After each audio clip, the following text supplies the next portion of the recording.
Freezing gate പ്രത്യേകിച്ച് ശ്രദ്ധിക്കുവാണെങ്കിൽ നമുക്ക് road cross ചെയ്യാൻ പോകുമ്പോൾ നമ്മളൊരു സ്റ്റോപ്പ് ആവുക, ഫ്രീസ് ആവുക, അവരെ ഇത് നടത്താൻ ബുദ്ധിമുട്ടാണെങ്കിൽ നമ്മൾ ബ്രീതിങ് എക്സസൈസുകൾ, യൂഷ്വലി ആങ്സൈറ്റി ആയതിന് കാരണം കുറച്ച് ബ്രീതിങ് എക്സസൈസുകൾ ചെയ്യുക. വയറ്റിലോട്ട് നല്ല ശ്വാസം എടുത്ത് ശ്വാസം കളഞ്ഞ് അങ്ങനെ എക്സസൈസ് ചെയ്യാൻ ശ്രമിക്കുക. നമ്മൾ അവരെ എക്സസൈസുകൾ കൊടുക്കുമ്പം കാല് പൊക്ക്, കൈ പൊക്ക് ഇങ്ങനെ പറയരുത്. നമ്മൾ ചെയ്യേണ്ടതെന്ന് പറഞ്ഞാൽ എക്സ്റ്റേണൽ ക്യൂകൾ കൊടുക്കുക. സീലിംഗെ തൊട്, അല്ലെങ്കിൽ ഒരു ലൈൻ വരച്ചിട്ട് ഇതേ ലൈനെ തൊടാതെ അതിൻ്റെ മണ്ടയ്ക്കൂടെ ചവിട്ട്. അങ്ങനെ വലിയ എക്സ്റ്റേണൽ ക്യൂകൾ കൊടുത്തു കഴിഞ്ഞാൽ കുറച്ചുകൂടി ഈസിയർ ആകും. നമ്മൾ പ്രായമാകുമ്പോൾ നമ്മൾ കൂന് തുടങ്ങും. കൂനിൻ്റെ മെയിൻ പ്രോബ്ലം എന്ന് പറഞ്ഞാൽ നമുക്ക് ശ്വാസം എടുക്കാൻ പറ്റത്തില്ല നമ്മൾ കൂനിയിരിക്കുവാണെങ്കിൽ.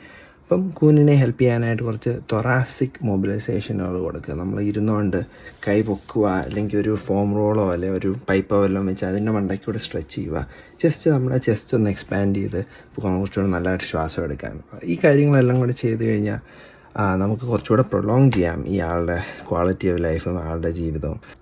അപ്പോൾ മെയിനായിട്ട് പാർക്കിൻസൺസിൻ്റെ സൈനുകൾ കാണുവാണെങ്കിൽ എത്രയും പെട്ടെന്ന് ആശുപത്രി കൊണ്ടുപോകും, എത്രയും പെട്ടെന്ന് അവർ ട്രീറ്റ്മെൻറ്റ് തുടങ്ങുക.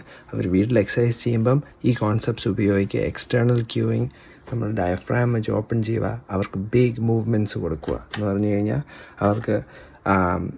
അവർക്ക് ഇഷ്ടമുള്ള സൈക്ലിംഗ്, യോഗ, അല്ലെങ്കിൽ വേറെ എന്തോ അവർക്ക് നീന്തൽ, എന്തോ അവർക്ക് ഇഷ്ടമെന്ന് വെച്ച് കഴിഞ്ഞാൽ അത് ചൂടെ അവരെ പ്രോത്സാഹിപ്പിക്കുക.